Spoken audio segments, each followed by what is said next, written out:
Il est un rendez-vous que les habitants de Barcelone ne veulent manquer à aucun prix. Il leur permet d'admirer ceux de leurs concitoyens qui ont décidé de se hausser au-dessus du commun. Le moyen est simple, il consiste à opérer sur les épaules des autres une ascension verticale.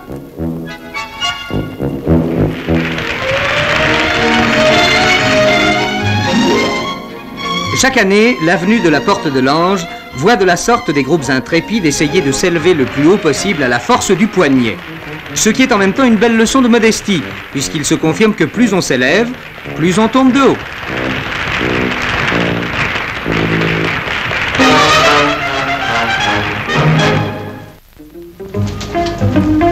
Les métiers à tisser des manufactures de Beauvais ou de Roubaix travaillent de plus en plus pour l'industrie automobile. Les constructeurs de voitures qui ont fait de la finition un de leurs objectifs ont tout naturellement fait appel aux qualités de confort et d'insonorisation du tapis. Et si l'on passe en revue le plancher des modèles français 65, on y retrouve toute la gamme de la production nationale de moquettes. Face aux productions étrangères avec lesquelles va s'engager une dure bataille commerciale, la production française se place au 51e salon sous le signe du perfectionnement. Chez Peugeot, la 403 continue, mais avec un nouveau break super luxe, la marque se signale par une extension de la gamme 404, dont les moteurs à carburateur ou à injection indirecte offrent plus de puissance et de nouvelles performances. Des améliorations, l'heure n'est pas à la révolution. Les modèles sont équipés de nouveaux freins thermostables assistés, de grande efficacité, assurant une stabilité totale aux variations de température et répondant en cela aux besoins d'une conduite rapide. Chez Simca également une extension de la série des 1500. Ici encore, les breaks gagnent du terrain.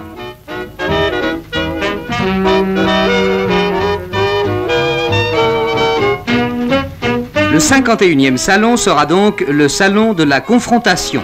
Une confrontation que chacun aborde avec ses armes les mieux fourbies.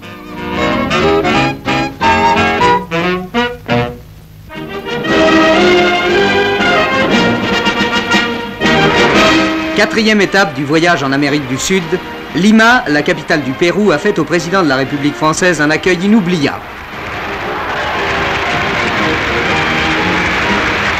Réception à l'américaine, au moins par le tonnage de papier parachuté sur le cortège. Occasion pour Madame de Gaulle de témoigner sa sollicitude aux jeunes générations et, pour le général, de prendre avec le programme des libertés qui ont causé beaucoup de soucis au service d'ordre. En Bolivie, c'est dans une ambiance de kermesse que Cochabamba, promu pour une journée au rang de capitale, a reçu le représentant de la France. 100 000 personnes dans la rue. Et pour le général de Gaulle, une occasion de définir les conditions nécessaires à l'équilibre universel. Une aide des nations riches aux moins avantagées, suivant les affinités réciproques, et sans qu'il y ait intervention étrangère dans les affaires de qui que ce soit. Adhésion unanime et allégresse générale, le ton étant donné par les infatigables danseurs de Diablada.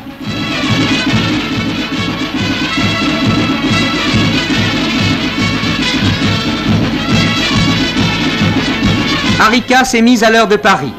La population du port chilien était tout entière dans la rue à l'heure où le général arrivait pour s'embarquer. Non sans avoir au préalable fait une nouvelle entorse au protocole en allant saluer les ouvriers et les dockers.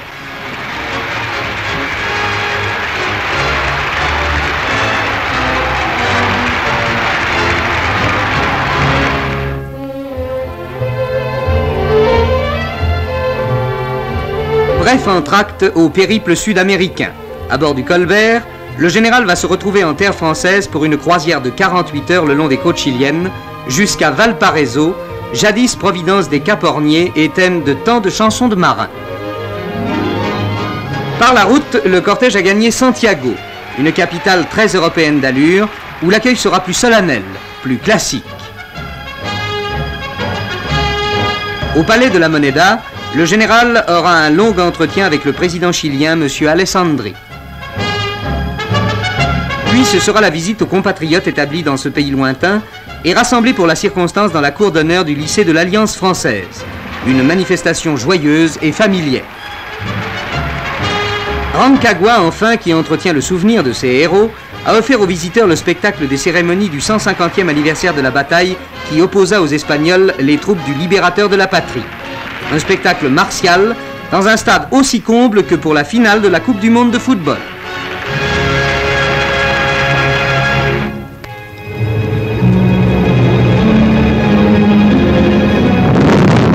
Qu'elles prennent la forme des fusées ou celle des avions à réaction, la conquête des grandes vitesses est d'abord une réalisation de laboratoire. Elle se prépare dans des centres d'essai comme celui édifié par le gouvernement français à Modane et qui est l'un des plus importants d'Europe. 2 hélices de 15 mètres de diamètre dans cette première soufflerie nous donnent la mesure de cet univers voué à l'un des impératifs de notre époque, aller toujours plus vite. Dans un tunnel de 24 mètres de diamètre, l'air soufflé va créer artificiellement des vitesses allant de 200 à 1100 km/h. Au total, un circuit aérodynamique de 390 mètres est composé de sections se raccordant à angle droit. Ce qu'on nomme la veine d'expérience, c'est-à-dire la section où sont étudiés les essais, s'insère à volonté dans ce circuit. Ce dispositif permet de préparer une expérience pendant qu'une autre est en cours, puisqu'une veine peut succéder à une autre par le simple déplacement des chariots porteurs. Simple, mais impressionnant. Les chariots pèsent 500 tonnes. Quant aux veines d'expérience, elles sont d'un volume suffisant pour recevoir des maquettes d'appareils grandeur nature. Une telle soufflerie autorise, on l'imagine, les essais les plus variés. À leur régime maximum, 225 tours minute, les hélices géantes peuvent provoquer un souffle de l'ordre de Mach 1,04. Ce sont les conditions dans lesquelles est étudié, par exemple, le largage du cockpit d'un appareil à réaction.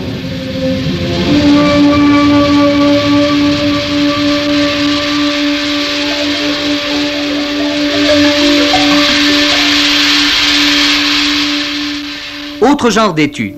Grâce à la projection d'un mélange d'air et d'eau glacée sur un élément d'aile, on peut réaliser un givrage artificiel et expérimenter les dispositifs de dégivrage.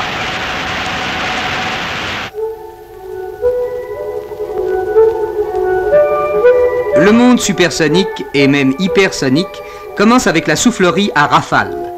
De l'air comprimé à 10 atmosphères est introduit dans des sphères de grande capacité.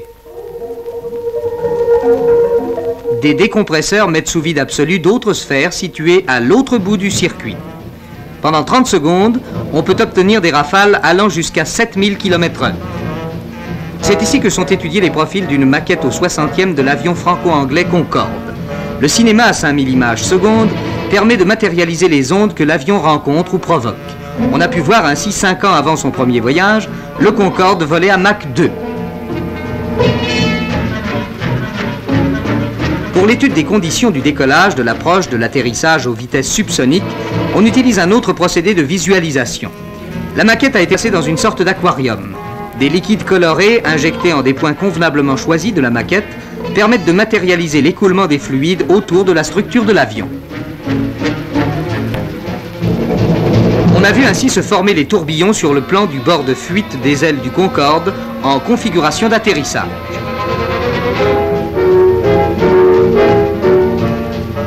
Étranges tableaux abstraits que nous offre aujourd'hui le monde de la vitesse.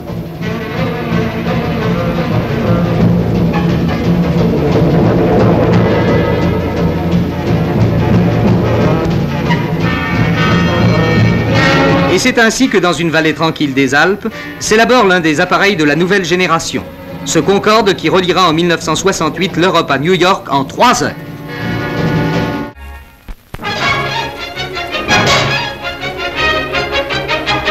Après les écoliers, premier degré, puis les élèves, second degré,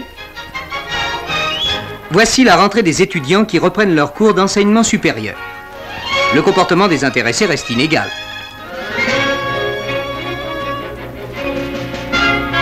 Mais leur nombre a bien changé depuis les années 50. 9 200 000 inscrits pour l'enseignement public, auxquels s'ajoutent 1 900 000 élèves de l'enseignement privé. Chiffre record et record heureux pour la nation. Mais quelles difficultés il entraîne? Des locaux à construire, des maîtres à former, rien de tout cela ne s'improvise. L'avenir des jeunes Français l'avenir de la France, dépend de la rapidité et de l'efficacité des solutions mises en œuvre. Dans des écoles encore trop souvent vétustes, les conditions de travail restent archaïques et deviennent d'année en année plus précaires. De nouveaux groupes scolaires, des universités neuves sont ouverts en diverses régions. Une architecture moderne, des espaces verts, des installations perfectionnées soutiennent la comparaison avec les plus belles réussites étrangères en ce domaine.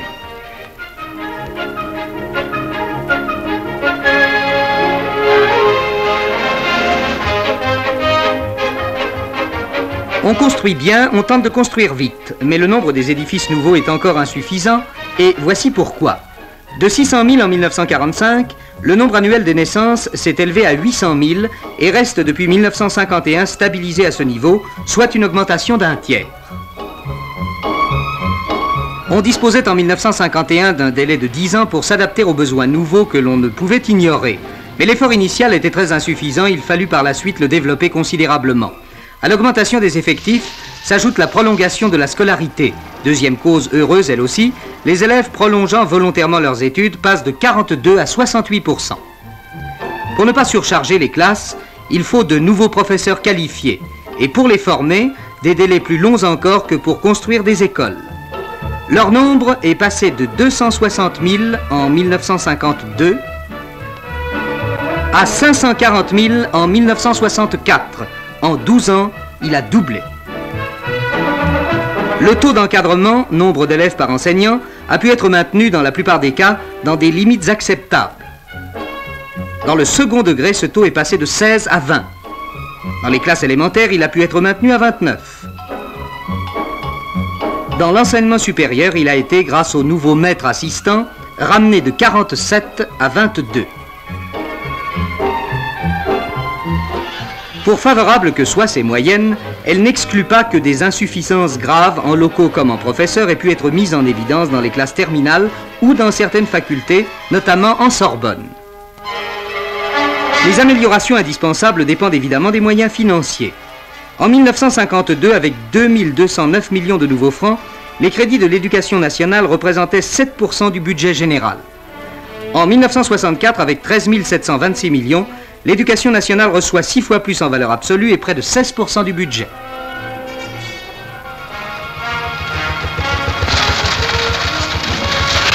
L'effort de ces dernières années est considérable. Partout sont ouverts des chantiers scolaires menés avec vigueur.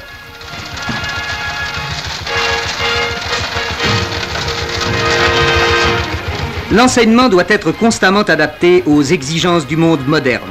L'éducation nationale retrouve parmi les activités de l'État la part prépondérante qui lui est due et qui devra encore se développer dans les prochaines années.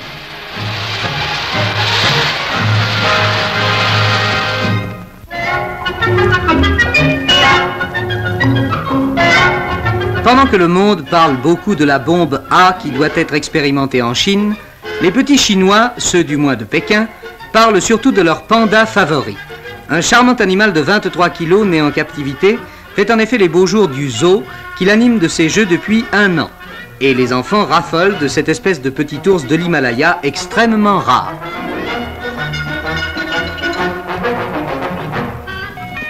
Dans l'île de Formose, les adultes de l'autre Chine ont un sujet d'admiration, ou plutôt plusieurs. Ils considèrent d'un œil fort compréhensif ces créations typiquement occidentales que sont les Miss. Ils possèdent eux-mêmes leur Miss aux yeux bridés, mais ils accueillent avec un intérêt évident celles que leur envoie le monde d'Occident, telles Miss Univers d'origine grecque et Miss Amérique.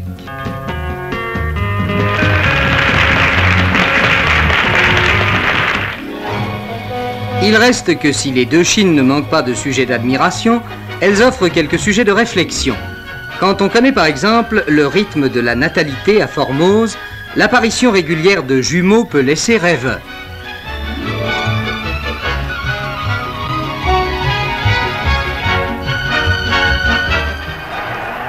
De même peut laisser rêveur le défilé qui a aligné à Pékin 70 000 personnes devant la tribune où se trouvait Mao Tse-tung, à l'occasion de la célébration du 15e anniversaire de la République populaire chinoise.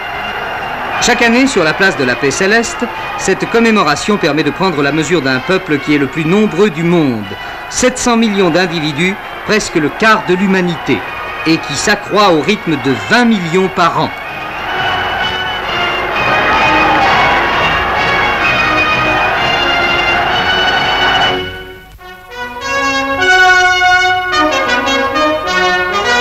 Quittant les bords du Pacifique pour les rivages de l'Atlantique, le général de Gaulle arrive à Buenos Aires. Profitant de la présence de dizaines de milliers de personnes venues acclamer le président de la République française, des commandos péronistes vont tenter d'associer à ce témoignage d'amitié une manifestation hostile au gouvernement argentin, d'où quelques bousculades, quelques heurts sans douceur avec la police. Péripéties d'ordre intérieur que le président de Gaulle voulut ignorer. Devant le Parlement argentin qui lui fit ovation, il souligna la communauté d'idées, d'intentions et de jugements des deux pays. Le lendemain, le président et sa suite se retrouvaient dans une estancia des environs pour un divertissement équestre. Le général aurait préféré prendre contact avec la foule comme il aime à le faire. Ce contact, il l'eut enfin à l'usine de Cordoba qui abrite les chaînes de montage des véhicules Renault. Les ouvriers devaient lui réserver l'accueil le plus familier.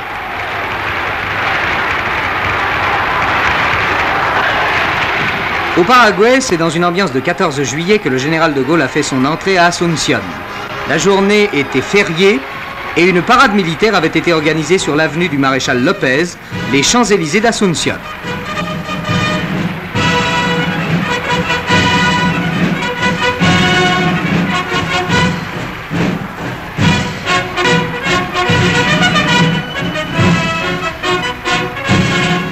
La revue devait se poursuivre avec le défilé des lycées et des écoles, 10 000 garçons et filles de 10 à 18 ans représentant la jeunesse de la capitale.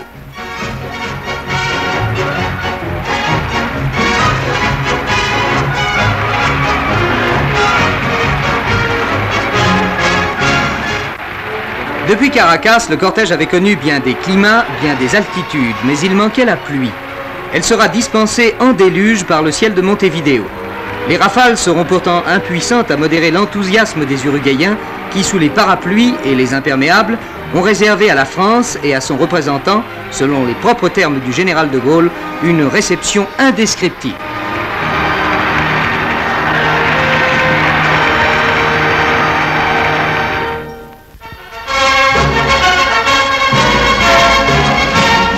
La grande kermesse olympique vient de commencer. Près de 7000 athlètes ont participé à l'énorme défilé d'ouverture, les Grecs tout d'abord, et puis parmi les autres délégations, les Français. Les deux grands, l'un derrière l'autre, les Américains d'abord. Immédiatement après eux, les Soviétiques. Les autres Japonais clôturent le défilé. L'empereur Hirohito déclare ouverts les Jeux Olympiques 1964. Pour assister à ce spectacle grandiose, on s'est battu à la porte du stade. Certains spectateurs ont payé leur place 140 000 anciens francs, simplement pour se baigner dans cette ambiance, pour participer à l'événement. C'est un rite immuable. Tous les 4 ans, la cérémonie se déroule de la même manière. Au début de chaque Olympiade, dès qu'entre sur le stade le porteur du flambeau olympique, les clameurs éclatent dans les tribunes. Les Jeux 1964 sont ouverts. Durant 15 jours, le monde entier va tourner ses regards vers Tokyo.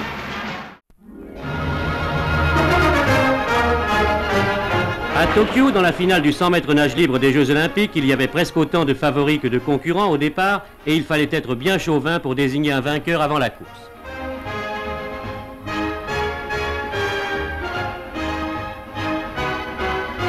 Le Français Godvalès est à la ligne numéro 3, mais le vainqueur, vous l'apercevez maintenant à la ligne numéro 5, c'est l'Américain Don Cholander, un adolescent de 18 ans qui remportera 4 médailles d'or à lui tout seul. Le tiercé du 100 mètres d'eau féminin était beaucoup plus facile à établir. Une seule difficulté, trouver la candidate à la médaille d'or. Le cœur des Français battait pour Kiki Caron, celui des Américains pour Cathy Ferguson et Virginia Duenkel. Dans cette aventure, les Français ont frisé l'infarctus. Kiki Caron, ligne numéro 4, a perdu d'un souffle la médaille d'or. Dans cette bataille explosive, Cathy Ferguson et Christine Caron ont toutes deux pulvérisé le record du monde. Au fleuret, le champion du monde, le Français Jean-Claude Magnan, allait mordre la poussière. Magnan, à gauche, n'avait fait qu'une bouchée de l'Autrichien Lozer. Ce n'était pas suffisant pour être champion olympique puisqu'il était battu dans l'ultime épreuve par le Polonais Egon Franke. Sur le podium, Magnan à gauche, Franke, puis l'autre Français, Daniel Revenu. Mais l'incontestable vedette de ces Jeux de Tokyo, c'est le sprinter noir américain Bob Ice, ici à la corde lors de la finale du 100 mètres. Ce n'est pas un coureur, c'est une fusée cet homme-là.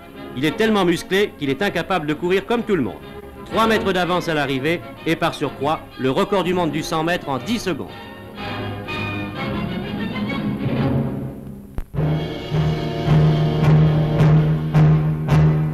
Les événements spectaculaires se sont précipités à Moscou. On venait d'annoncer qu'un même vaisseau cosmique avait emporté 3 hommes autour de la Terre. 3 hommes qui n'avaient subi qu'un entraînement sommaire. Et M. Khrouchtchev ne les accueillerait pas comme à l'habitude sur la place rouge parce qu'il avait été, du jour au lendemain, libéré de ses fonctions. On en oublia les cosmonautes car ce coup de théâtre nous replongeait dans 11 années d'histoire. Il nous ramenait en 1953 au temps de la difficile succession de Staline, le temps des hommes au visage fermé, qui s'appelait Malenkov, le premier successeur, Molotov. C'était le temps aussi de la guerre froide. Dans la tribune de la place rouge, un nouveau personnage, plus volontiers souriant, s'était peu à peu affirmé sans qu'alors on y prît vraiment garde. Et un beau jour, on l'avait retrouvé à côté de Boulganine, mais il était apparemment encore le second. Cependant, l'héritage de Staline était lourd. Dès 1953, Berlin-Est avait été remué par de terribles émeutes sévèrement réprimées. En 1956, c'était Budapest. Enfermé derrière le lourd rideau de fer, le monde de l'Est ressentait l'impérieux besoin de respirer, voire au prix du sang. L'affaire de Suez, presque aussitôt, vit les États-Unis et l'URSS réagir dans le même sens. Un nouveau style entre les deux grands allait-il s'instaurer? Seul chef au Kremlin depuis 1958, M. Khrouchtchev, qui avait pourfendu le stalinisme au 20e congrès, devint l'homme de la coexistence pacifique. Renonçant à la guerre froide, il amorça spectaculairement l'ouverture à l'Ouest. Il fut le premier homme d'État soviétique qu'on vit sur un gratte-ciel de New York. L'année suivante, il était en France, accompagné d'Alexis Kosygin. Certes, la coexistence n'alla pas sans écueil. Il y eut l'affaire de Berlin, où on allait voir s'édifier le fameux mur. Berlin qui donna à M. Khrouchtchev l'occasion de réaliser à l'ONU un de ses célèbres numéros.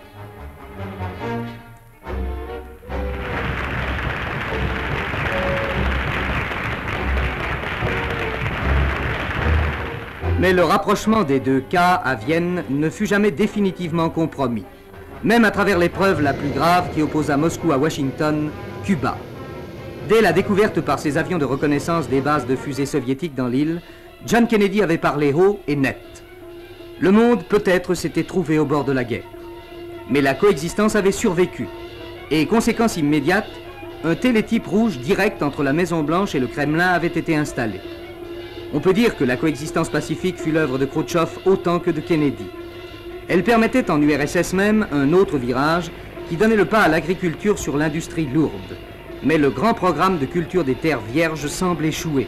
Après une récolte désastreuse, il fallut à l'URSS acheter du blé au Canada et aux États-Unis. On le reprochera à M. K. Il reste qu'après 30 ans de rigueur stalinienne, ce qu'on peut bien appeler le khrouchtchevisme a cherché à ouvrir la société soviétique à un mieux-être.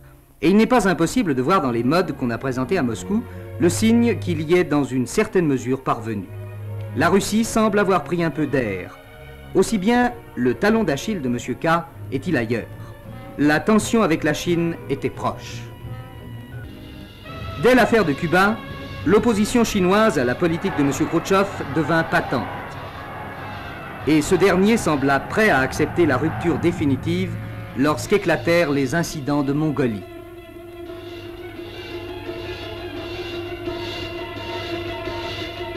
Pour avoir pris le risque de scission du monde communiste, M. Khrouchtchev vient d'être renversé par la coalition de ses adversaires. Deux hommes le remplacent aujourd'hui, de longue date ses collaborateurs directs. Léonid Brejnev, qui lui souhaitait récemment ses 70 ans, et Alexis Kosygin, qui applaudissait. Resteront-ils longtemps à cette place? Feront-ils du khrouchtchevisme sans Khrouchtchev? Ou ne seront-ils qu'une transition?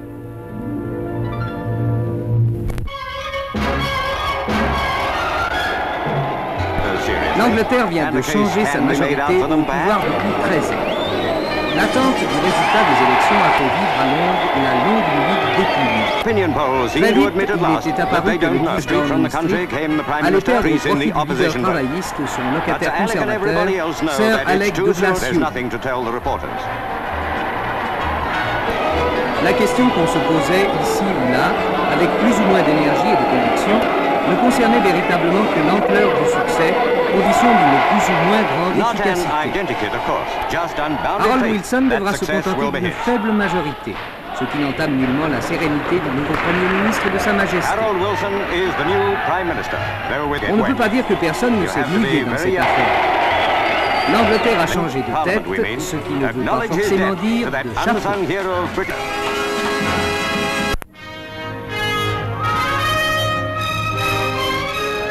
Dernière étape de la visite présidentielle en Amérique du Sud, le Brésil reçoit le général de Gaulle. Il est accueilli à sa descente du Colbert par le président Castelo Branco. Et c'est sous un déluge de papier multicolore lancé par les cariocas enthousiastes que le cortège a traversé Rio de Janeiro. Une halte qui ne devait pas excéder 1 heure, mais qui donnait immédiatement le ton.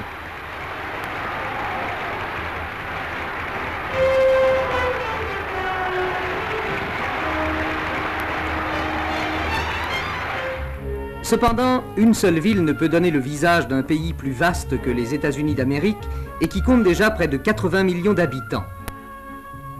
Le Brésil est le pays le plus industrialisé d'Amérique du Sud. Plusieurs millions d'ouvriers y ont créé une classe nouvelle.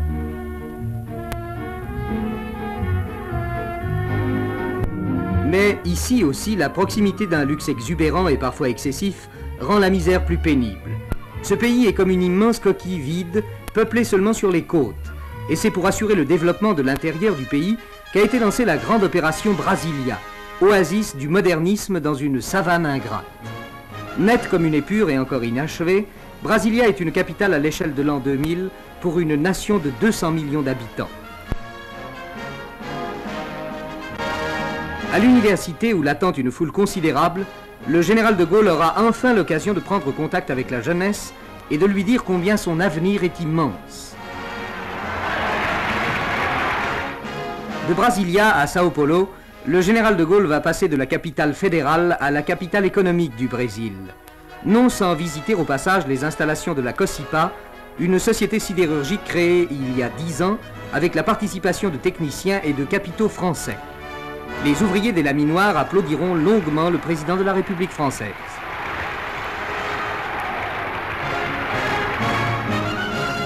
À Sao Paulo, la plus grande ville de l'Amérique du Sud et la dernière du périple, le général donnera son sentiment. Nous sommes dans un monde de riches et nous sommes dans un monde de pauvres aussi. Il ne peut pas y avoir de paix durable tant que cette pauvreté n'est pas vaincue.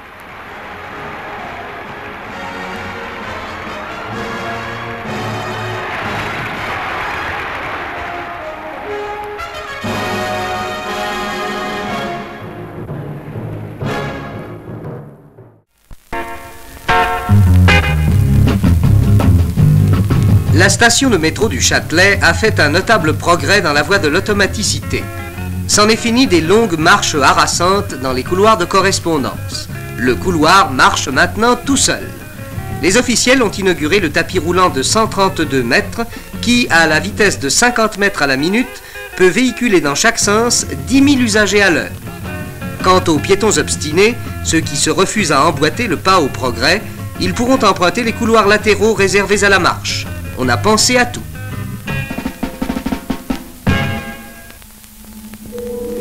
Jadis considérée comme un des beaux-arts, la sculpture va peut-être devenir une simple technique.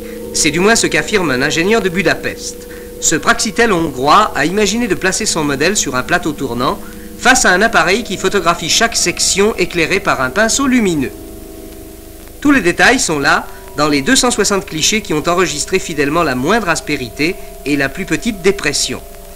Le film est confié à une machine dont la cellule photoélectrique va analyser, interpréter et traduire dans la cire les traits du sujet. Fini les tâtonnements. Le pétrissage est une technique révolue. Le ciseau, un instrument de musée. La sculpture haute fidélité, en somme.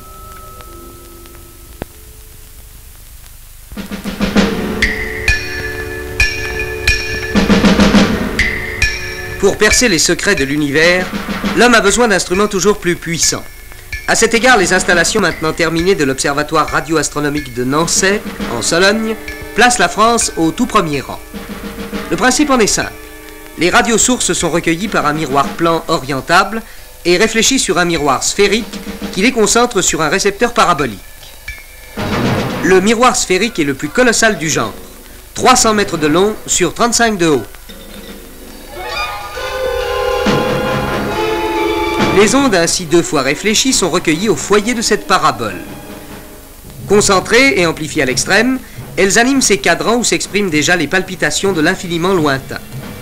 Unique au monde aussi, le miroir plan orientable de 200 mètres sur 40 en 10 éléments. Sur le papier millimétré des appareils de Nançay s'inscrivent les collisions de galaxies jusqu'à maintenant hors de portée du plus sensible des télescopes. La vérification de la loi de l'expansion perpétuelle de l'univers est un des mystères sur lequel se penchent les radioastronomes.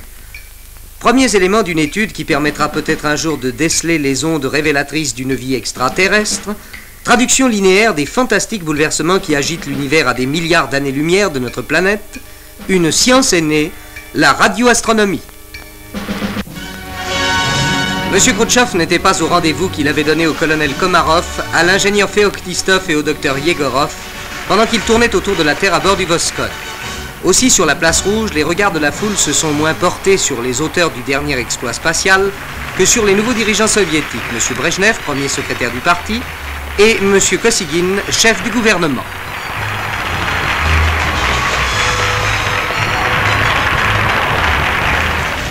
Est-ce une impression? La foule a paru plus grave, moins enthousiaste qu'à l'accoutumée. La cérémonie s'est pourtant déroulée selon le rite inauguré par M. Khrouchtchev, dont la rondeur et la bonhomie donnaient habituellement le ton. Les triplés de l'espace ont été faits héros de l'Union soviétique.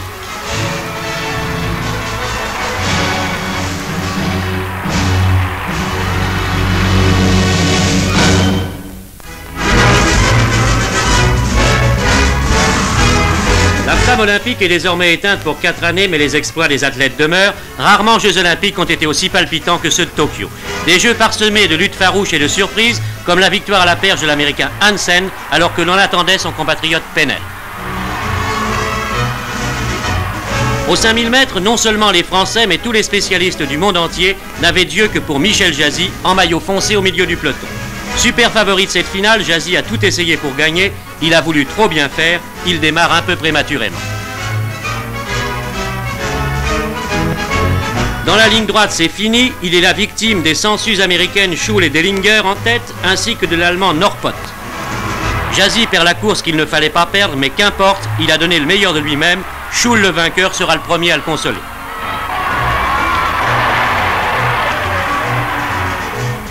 Le 800 mètres féminin devait également décevoir un peu les Français, sensibilisés par la propagande intempestive de certains journaux qui avaient vendu la peau de l'ours trop rapidement. Quoi qu'on puisse en penser, Maryvonne Dupureur, ici en tête de la course, a réalisé une très bonne performance. Elle a couru avec intelligence, mais elle ne pouvait rien contre le sprint fulgurant de la Britannique Packer. Une seconde place sur le podium, c'est tout de même magnifique pour un athlète. La néo-zélandaise Chamberlain, qui n'est pourtant que 3e, ne sait pas cacher son émotion. Abebe Bikila, l'Éthiopien, c'est l'enfant chéri de la gloire olympique. Personne avant lui n'avait réalisé le même exploit. 2 fois de suite, à Rome tout d'abord en 60, puis à Tokyo cette année, il remporte le marathon. La finale du 4 x 100 mètres, c'est en quelque sorte l'illustration de la bonne tenue générale des Français au cours de ces Jeux de Tokyo. Les Français, dans le relais, occupent le 2e couloir à droite.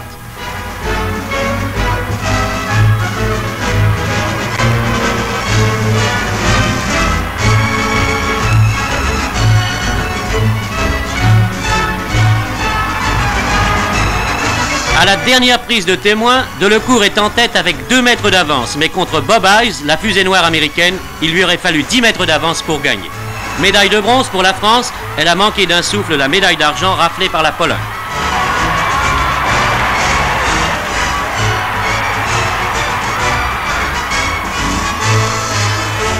Le cavalier que vous voyez là, ce n'est pas le Jonker d'Oriola des Jeux de Tokyo, c'est celui d'Helsinki, celui qui enlevait ses premiers Jeux Olympiques en 1952 avec son cheval Ali Baba. Doriola avait 32 ans à cette époque, aujourd'hui il en a 44, il a fait la preuve que les croulants se portent bien en remportant la seule médaille d'or française des Jeux de Tokyo, la dernière, celle qui a précédé la fin de la grande kermesse olympique. Voilà, c'est terminé. Le bilan est encourageant pour la France qui a remporté 15 médailles. C'est infiniment mieux qu'à Rome, un renouveau en tout cas avant les prochains Jeux de Mexico.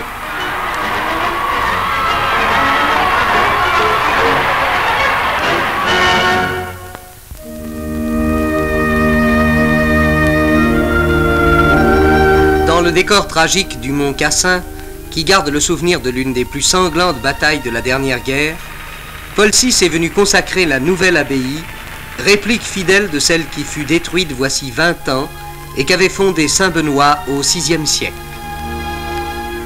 À cette occasion, le Saint-Père devait proclamer saint Benoît patron et protecteur de l'Europe.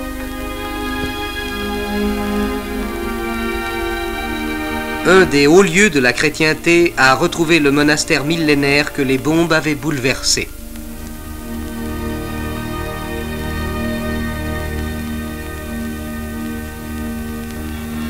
Joyau de l'art gothique, la cathédrale de Rouen, elle aussi, a oublié ses plaies de guerre. 6 fois au cours de l'année, elle aura fait entendre cette voix inhabituelle, mystérieuse. La tour de Beurre abrite un carillon de 55 cloches, et il est très rare que le carillonneur Maurice L'Enfant y donne ainsi un concert.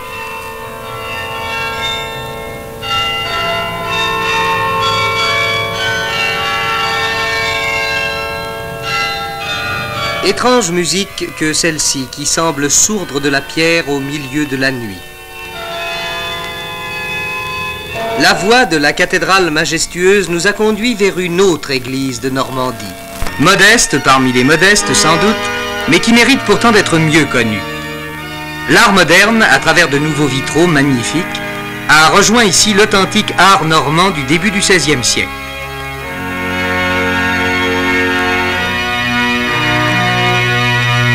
Sous la voûte, qui évoque la coque renversée de quelques bateaux vikings, les vitraux qu'ont exécutés Jacques Villon et son école renouent avec l'esprit d'union et de ferveur des équipes du Moyen-Âge.